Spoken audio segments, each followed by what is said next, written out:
రాష్ట్రంలో కాంగ్రెస్ పార్టీ ఆధ్వర్యంలో ఎన్నికల సందర్భంగా మేము ఇచ్చినటువంటి హామీల్ని వాగ్దానాల్ని అమలు చేసే ప్రక్రియలో చాలా లోతుగా అధ్యయనం చేసి అన్నింటినీ అమలు చేస్తూ ఉన్నాం.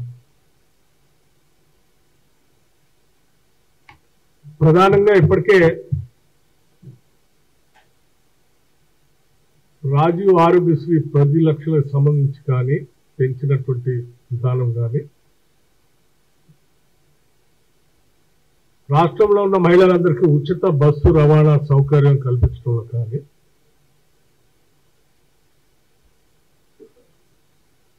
రెండు 200 యూనిట్ల లోపు కరెంటు ఉచితంగా ఇచ్చే స్కీమ్లో కానీ, 500 రూపాయలకే గ్యాస్ సిలిండర్ అందించే దాంట్లో కానీ,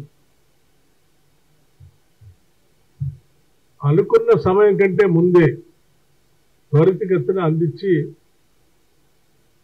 ముందుకు పోతా ఉంది.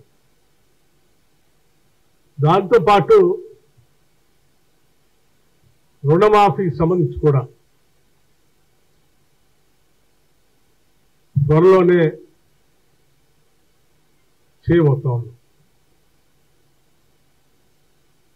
దీనికి సంబంధించి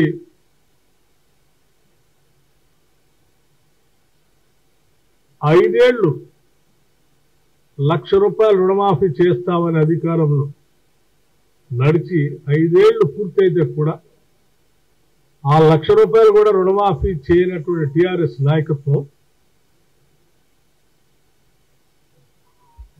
కాంగ్రెస్ ప్రభుత్వం రుణమాఫీ ఇంకా చేయట్లేదని అరిసి గీ పెడతా ఉన్నారు. మీరేం అరవాల్సిన అవసరం లేదు, గీ పెట్టాల్సిన అవసరం లేదు.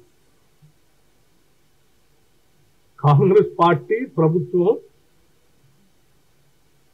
ప్రజలకి మేము ఇచ్చినటువంటి వాగ్దానాన్ని తూచా తప్పకుండా అమలు చేయాలనేటువంటి అంకిత భావంతో మేము ఉన్నాం ప్రజల కోసం. తప్పనిసరిగా త్వరలోనే ఆ శుభవార్త కూడా వింటారు. అలాగే రైతు భరోసా సంబంధించి కూడా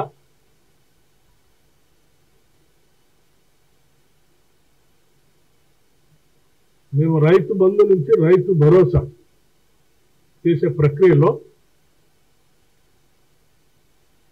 ఇచ్చే రైతు భరోసా మొత్తం కూడా పూర్తి స్థాయిలో వ్యవసాయాన్ని అభివృద్ధి చేయడం కోసం రైతాంగ సోదరులకి అందించాలనేటువంటి పట్టుదలతో ఉన్నాం. అయితే మేము ఇచ్చేటువంటి ప్రతి పైసా, మేము ఈ పథకాల ద్వారా ప్రజలకి అందించేటువంటి స్కీమ్స్ ద్వారా ఇచ్చేటువంటి ప్రతి రూపాయి కూడా ప్రజలకు సంబంధించిందే. ప్రజల ద్వారా కట్టినటువంటి పన్నులు, వాళ్ళ శ్రమతో చెమటతో కట్టినటువంటి పన్నులతో వచ్చినటువంటి ఆదాయంతో చేస్తున్నవే, ఇవే మా సొంత డబ్బులు కాదు. ప్రభుత్వ పరంగా కస్టోడియన్గా ఉండి ధర్మబద్ధంగా న్యాయబద్ధంగా ఈ రాష్ట్ర అభివృద్ధి కోసం ఉపయోగపడేటట్టుగా ప్రతి పైసాన్ని ఖర్చు పెట్టాలన్నదే మా అందరి ఆలోచన. రైతు భరోసా సంబంధించి రాష్ట్ర ప్రభుత్వం మీరు చూసుంటారు, ఒక సబ్ కమిటీ కూడా నియమించింది విధి విధానాలు నిర్వహించడం. సో విధి విధానాలు నిర్ణయించేటప్పుడు మేము సొంతంగా నిర్ణయాలు చేయదలుచుకోలేదు. ప్రజల డబ్బు ఇచ్చేది ప్రజలకి, రైతులు. సో ప్రజలందరి మధ్యలో చర్చకు పెట్టి అన్ని జిల్లాల్లో కూడా సాధ్యమైనంత వరకు పాత 10 జిల్లాల్లో స్టేక్ హోల్డర్స్ అందరితో మాట్లాడి అందరి అభిప్రాయాలు తీసుకున్న తర్వాత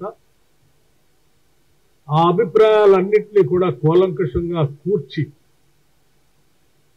డెఫినెట్ గా రేపు పొద్దున జరిగేటువంటి బడ్జెట్ సమావేశాల లోపలనే ఒక రిపోర్ట్ ప్రభుత్వానికి ఇచ్చి ఆ రిపోర్ట్ అసెంబ్లీలో చర్చకు పెట్టి అంతిమంగా అందరం చర్చించిన తర్వాత విధి విధానాలు రూపకల్పన చేసి దాన్ని కూడా చేస్తాం. సో ఈ నిర్ణయాలు చేసే ప్రక్రియ అంతా కూడా మేమేదో 4 గోళ్ల మధ్యలో కూర్చొని మా ఇష్టాన్ని రీతిగా చేసుకుంటున్నాం ఎవరైనా అక్కడెక్కడ మాట్లాడుతూ అందుకు వార్తలు వింటున్నాం. ఏం లేదు, మాది చాలా ట్రాన్స్పరెంట్ ప్రభుత్వం. ప్రజలకు అకౌంటబుల్ గా కూడా ఉండాలనుకుంటున్నాం. ప్రజలు కట్టే ప్రతి పైసను కూడా ఎవరికి ఇవ్వాలి, ఎవరి కోసం ఖర్చు పెట్టాలనేది ప్రజల్ని అడిగి వారందరి అభిప్రాయాల మేరకే ఖర్చు కూడా పెడతాం. సంపద సృష్టిస్తాం, పంచుతాం. ఆ పంచే ప్రక్రియ కూడా ప్రజల ఆలోచన మేరకే చేస్తాం. త్వరలోనే ఈ సభలో సమావేశాలు కూడా ఉంటాయి. రైతాంగ సోదరులందరితో మాట్లాడతాం, ట్యాక్స్ పేయర్స్తో మాట్లాడతాం, even EVS workers, indirect tax pay చేసే వాళ్ళతో మాట్లాడతాం, అందరి మీడియా మేధావులతో మాట్లాడతాం, అందరితో మాట్లాడతాం. ఈ క్యాబినెట్ సబ్ కమిటీ ఒక నిర్ణయం తీసుకొని అంతిమంగా we will submit A report. దాన్ని ఆ రిపోర్ట్ సభలో పెట్టి చర్చించి we will announce that also.